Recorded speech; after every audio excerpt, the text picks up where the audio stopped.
Welcome back to Beyond the Headlines. I'm Ed Bartholomew, special guest.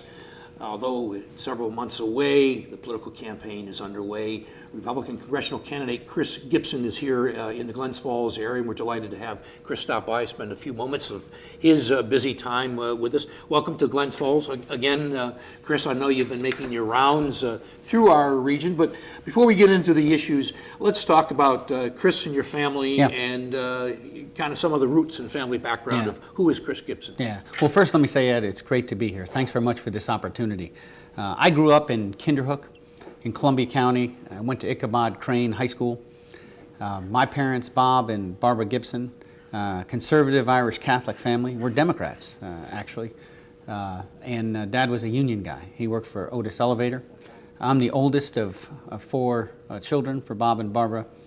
And, the late 1970s was a formative period for me.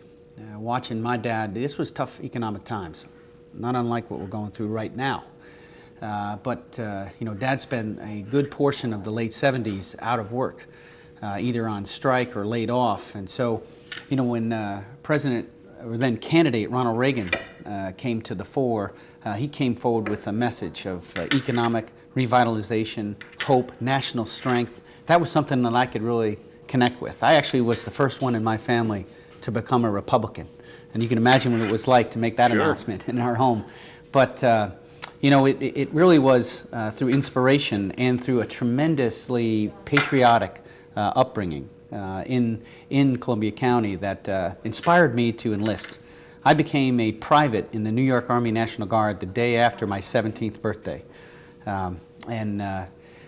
These were seminal experiences for me in terms of, I grew up with love and discipline in our household, but I got a different kind of love and discipline at Fort Benning, Georgia, at infantry basic training. So that really kicked off what was for me nearly 29 years of complete service when you consider high school and college in the New York Army National Guard, and then subsequently 24 years in the United States Army. I just retired at the end of February. My last assignment, I was the 2nd Brigade Commander of the 82nd Airborne Division, which was the global response force for the United States of America. Tell us about some of the experiences overseas in the military, Chris. Yeah. Well, over the course of the 24 years, I deployed 7 times. 4 of those deployments were to Iraq. The first one was during the Persian Gulf War in 90 and 91. And then subsequently, after the 11th of September, I went back to Iraq 3 times. Initially to Baghdad in December of '04, an assignment that very quickly was, we were sent to Mosul after the bombing of the mess hall there.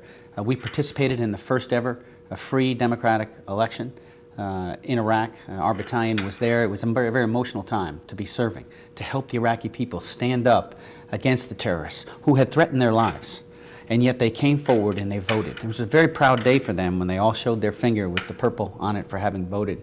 The next tour, I returned to Iraq with my battalion, and we worked for Colonel H, or now General, H.R. McMaster in the 3rd Armored Cavalry Regiment, and we served in Talafar, Iraq. That's northwestern part of Iraq. Very successful campaign. In fact, was cited by President Bush as a model for counterinsurgency. And then finally, my last tour in Iraq, I was the G3, or the Division Operations Officer for Multinational Division North, and we were located out of Tikrit. So, and that was during the surge, the historic surge, where we started to see the significant progress in Iraq. I'm very proud to have served there, and I think it's very encouraging that in Iraq now you see stability emerging. After years of insurgency, it's going to work out there. Those investments are going to pay off, and we're going to have an ally in the Middle East. It won't be a Jeffersonian democracy, but it will be a stable country that will be an ally in the war against al-Qaeda. Those were the experiences in Iraq. In addition to Iraq, I also deployed as part of the NATO Peace Enforcement Mission to Kosovo, and that was from November of 2001 until May of 2002. That was a very special deployment as well, to help the people of Kosovo to come out from under years of violence and to see a community come together and come off the ground. I mean, do some of the basic level service projects that we like to see throughout our country, water and sewer and putting people to work and seeing firms flourish and jobs be created. To be involved in that was something I was very proud of as well. And then 2 other deployments, one in the southwestern part of the United States of America as part of the counter-drug war, and that was in 1991 in the fall. And then finally, a culmination of my career and unexpected in the wake of the tragedy in Haiti, that horrific earthquake.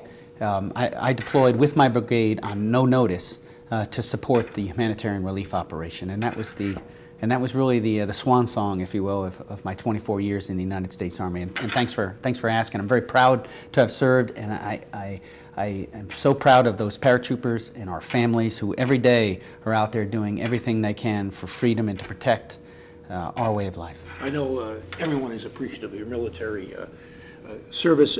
Chris, during that period of time, over the years over in Iraq, you've certainly kind of alluded to it, seemingly the progress that has been made, and it continues to be made daily over there. Well, and there were some tough days, some very tough days. We were challenged. Al-Qaeda was in Iraq in big numbers, but over time, our commitment to the Iraqi people was made clear, and over time, the Iraqi people recognized the fact that what we were doing was nothing more that was aligned with their best interests.